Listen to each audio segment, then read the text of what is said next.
Scene the first.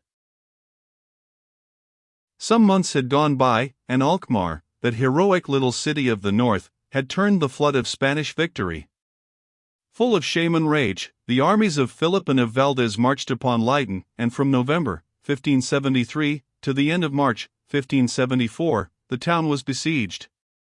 Then the soldiers were called away to fight Louis of Nassau, and the leaguer was raised till, on the fatal field of Mook Heath, the gallant Louis, with his brother Henry and 4,000 of their soldiers, perished, defeated by Davila. Now once more the victorious Spaniards threatened Leyden. In a large bare room of the Stadhuis of that city, at the beginning of the month of May, a man of middle age might have been seen one morning walking up and down, muttering to himself as he walked. He was not a tall man and rather thin in figure, with brown eyes and beard, hair tinged with grey, and a wide brow lined by thought.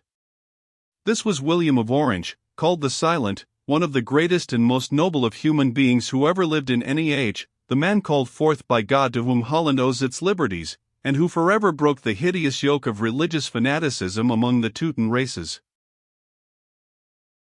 Sore was his trouble on this May morning. But last month 2 more of his brothers had found death beneath the sword of the Spaniard, and now this same Spaniard, with whom he had struggled for all these weary years, was marching in his thousands upon Leyden. Money, he was muttering to himself. Give me money, and I will save the city yet. With money ships can be built, more men can be raised, powder can be bought. Money, money, money, and I have not a ducat. All gone, everything, even to my mother's trinkets and the plate upon my table. Nothing is left, no, not the credit to buy a dozen geldings. As he thought thus, one of his secretaries entered the room. "Well, Count," said the prince, "have you been to them all?" "Yes, sir." "And with what success?" "The burgomaster, Van de Werf, promises to do everything he can, and will, for he is a man to lean on, but money is short. It has all left the country and there is not much to get." "I know it," groaned Orange, "you can't make a loaf from the crumbs beneath the table. Is the proclamation put up inviting all good citizens to give or lend in this hour of their country's need?" "Yes, sir." "Thank you, Count, you can go, there is nothing more to do. We will ride for Delft tonight." "Sir," said the secretary, "there are 2 men in the courtyard who wish to see you." "Are they known?" "Oh yes, perfectly. One is Foy van Goorl, who went through the siege of Haarlem and escaped, the son of the worthy burgher, Dirk van Goorl, whom they did to death yonder in the Gevangenuis, and the other a Friesland giant of a man called Red Martin, his servant, of whose feats of arms you may have heard. The 2 of them held a shot tower in this town against 40 or 50 Spaniards, and killed I don't know how many." The prince nodded. "I know. This Red Martin is a Goliath, a brave fellow. What do they want?" "I am not sure," said the secretary with a smile, "but they have brought a herring cart here, the Frisian in the shafts for a horse, and the Heer Van Goorl pushing behind. They say that it is laden with ammunition for the service of their country." "Then why do they not take it to the burgomaster, or somebody in authority?" "I don't know, but they declare that they will only deliver it to you in person." "You are sure of your men, Count? You know," he added, with a smile, "I have to be careful." "Quite, they were identified by several of the people in the other room." "Then admit them, they may have something to say." "But, sir, they wish to bring in their cart." "Very well, let them bring it in if it will come through the door," answered the prince, with a sigh, for his thoughts were far from these worthy citizens and their cart. Presently the wide double doors were opened, and Red Martin appeared, not as he was after the siege of Haarlem, but as he used to be, well covered and bland, with a beard even longer and more fiery than of yore. At the moment he was strangely employed, for across his great breast lay the broad belly-band of a horse, and by its means, harnessed between the shafts, he dragged a laden cart covered with an old sail. Moreover, the load must have been heavy, for notwithstanding his strength and that of Foy, no weakling, who pushed behind, they had trouble in getting the wheels up a little rise at the threshold. Foy shut the doors, then they trundled their cart into the middle of the great room, halted and saluted. So curious was the sight, and so inexplicable, that the prince, forgetting his troubles for a minute, burst out laughing. "I dare say it looks strange, sir," said Foy, hotly, the color rising to the roots of his fair hair, "but when you have heard our story I am not sure that you will laugh at us."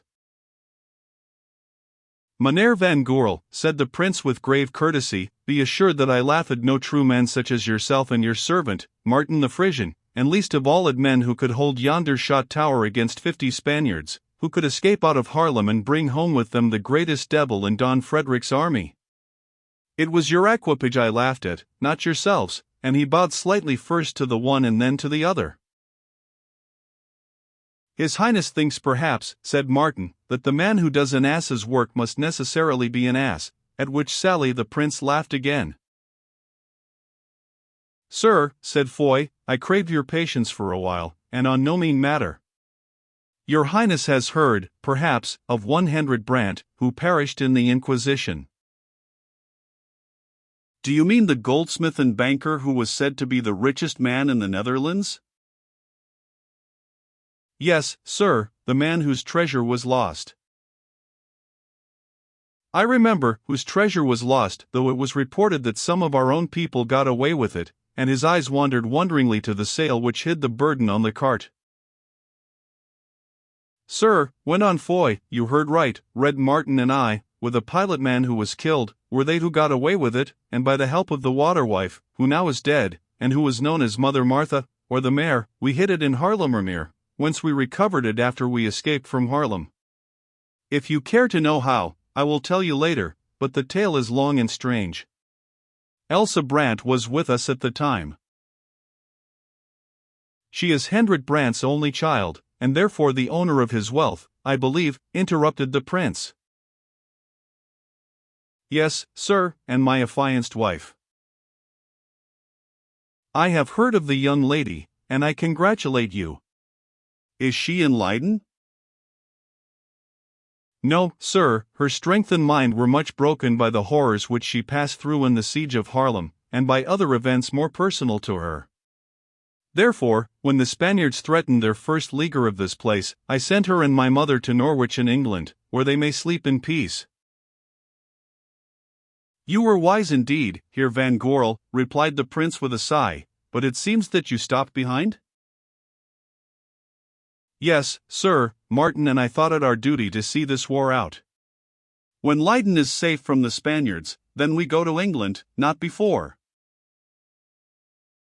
"When Leyden is safe from the Spaniards," and again the prince sighed, adding, "Well, you have a true heart, young sir, and a right spirit, for which I honor both of you. But I fear that things being thus the Jufvrouw cannot sleep so very peacefully in Norwich after all." "We must each bear our share of the basket," answered Foy sadly. "I must do the fighting and she the watching." "It is so, I know it, who have both fought and watched. Well, I hope that a time will come when you will both of you do the loving. And now for the rest of the story." "Sir, it is very short. We read your proclamation in the streets this morning, and learned from it for certain what we have heard before, that you were in sore want of money for the defense of Leyden and the war at large. Therefore, hearing that you were still in the city, and believing this proclamation of yours to be the summons and clear command for which we waited, we have brought you Hendrik Brant's treasure. It is there upon the cart." The prince put his hand to his forehead and reeled back a step. "You do not jest with me, Foy Van Goorl," he said. "Indeed no. But stay, this treasure is not yours to give, it belongs to Elsa Brant." "Sir, the legal title to it is in myself, for my father was Brant's lawful heir and executor, and I inherit his rights.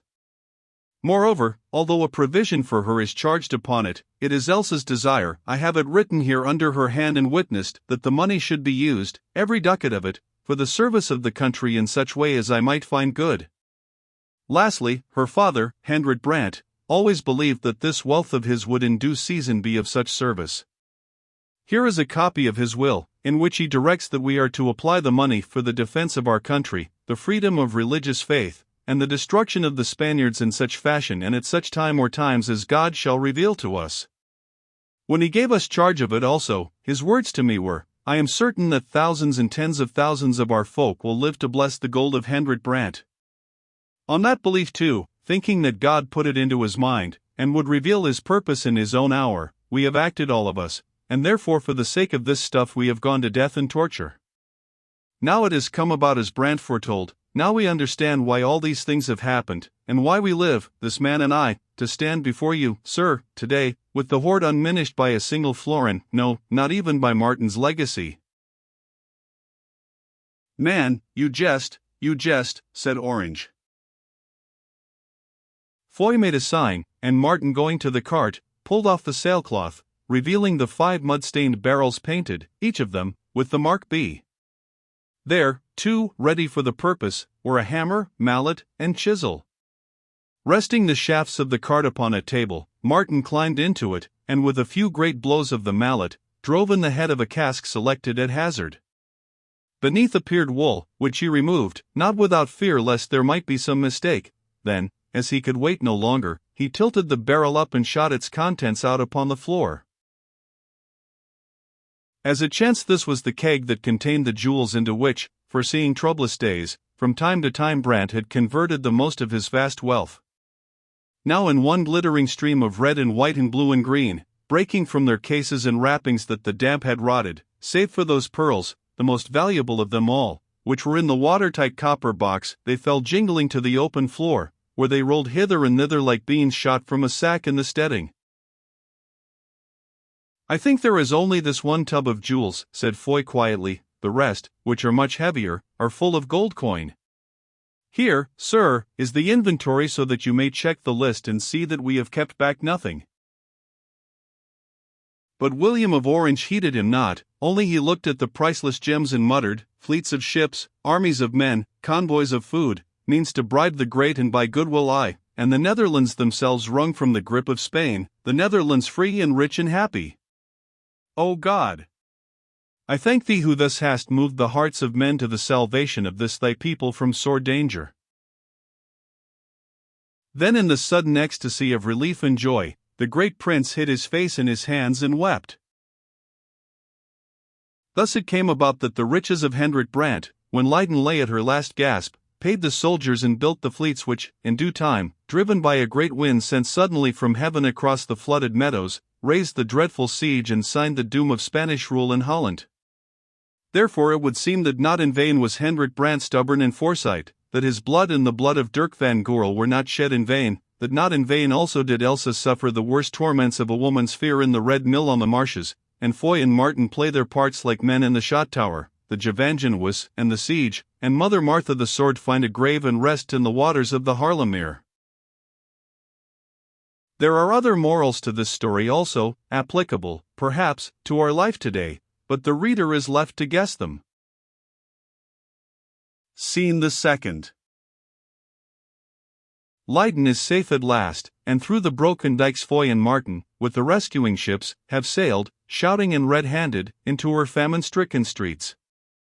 For the Spaniards, those that are left of them, are broken and have fled away from their forts and flooded trenches. So the scene changes from warring, blood-stained, triumphant Holland to the quiet city of Norwich and a quaint gabled house in Toonland almost beneath the shadow of the tall spire of the cathedral, which now for about a year had been the home of Lysbeth van Goorl and Elsa Brant. Here to Norwich they had come in safety in the autumn of 1573 just before the first siege of Leyden was begun, and here they had dwelt for 12 long, doubtful, anxious months. News, or rather rumors, of what was passing in the Netherlands reached them from time to time. Twice even there came letters from Foy himself, but the last of these had been received many weeks ago, just as the iron grip of the second leaguer was closing round the city. Then Foy and Martin, so they learned from the letter, were not in the town but with the Prince of Orange in Delft, working hard at the fleet which was being built and armed for its relief. After this there was a long silence, and none could tell what had happened, although a horrible report reached them that Leyden had been taken, sacked, and burnt, and all its inhabitants massacred. They lived in comfort here in Norwich, for the firm of Munt and Brown, Dirk van Goorl's agents, were honest, and the fortune which he had sent over when the clouds were gathering thick, had been well invested by them and produced an ample revenue. But what comfort could there be for their poor hearts thus agonized by doubts and sickening fears? One evening they sat in the parlor on the ground floor of the house, or rather Lysbeth sat, for Elsa knelt by her head resting upon the arm of the chair, and wept. "Oh! It is cruel," she sobbed, "it is too much to bear. How can you be so calm, mother, when perhaps Foy is dead?" "If my son is dead, Elsa, that is God's will, and I am calm, because now, as many a time before, I resign myself to the will of God, not because I do not suffer. Mothers can feel, girl, as well as sweethearts." "Would that I had never left him," moaned Elsa. "You asked to leave, child. For my part, one should have bided the best or the worst in Leyden. It is true, it is because I am a coward, also he wished it. He wished it, Elsa, therefore it is for the best. Let us await the issue in patience. Come, our meal is set." They sat themselves down to eat, these two lonely women, but at their board were laid 4 covers as though they expected guests. Yet none were bidden, only this was Elsa's fancy. "Foy and Martin might come," she said, "and be vexed if it seemed that we did not expect them."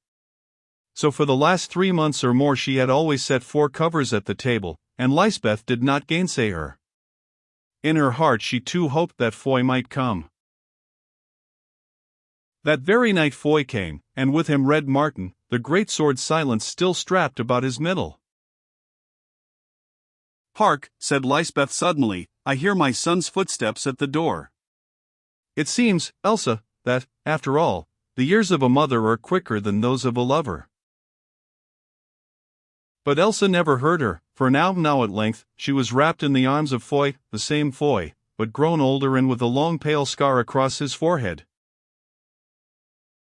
"Yet," went on Lysbeth to herself, with a faint smile on her white and stately face, "the son's lips are for the lover first."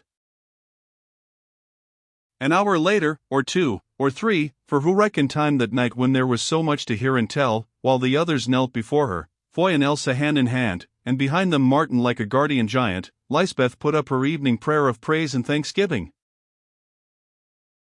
"Almighty God," she said in her slow, sonorous voice, "thy awful hand that by my own faithless sin took from me my husband, hath given back his son and mine who shall be to this child a husband, and for us as for our country over sea, out of the night of desolation is arisen a dawn of peace. Above us throughout the years is thy everlasting will, beneath us when our years are done, shall be thy everlasting arms. So for the bitter and the sweet, for the evil and the good, for the past and for the present, we, thy servants, render thee glory, thanks, and praise, O God of our fathers, that fashioneth us in all according to thy desire, remembering those things which we have forgotten and foreknowing those things which are not yet. Therefore to thee, who through so many dreadful days hast led us to this hour of joy, be glory and thanks, O Lord of the living and the dead. Amen." And the others echoed, "To thee be glory and thanks, O Lord of the living and the dead. Amen." Then, their prayer ended, the living rose, and, with separations done and fears appeased at last, leant towards each other in the love and hope of their beautiful youth. But Lysbeth sat silent in the new home, far from the land where she was born, and turned her stricken heart towards the dead. Finus.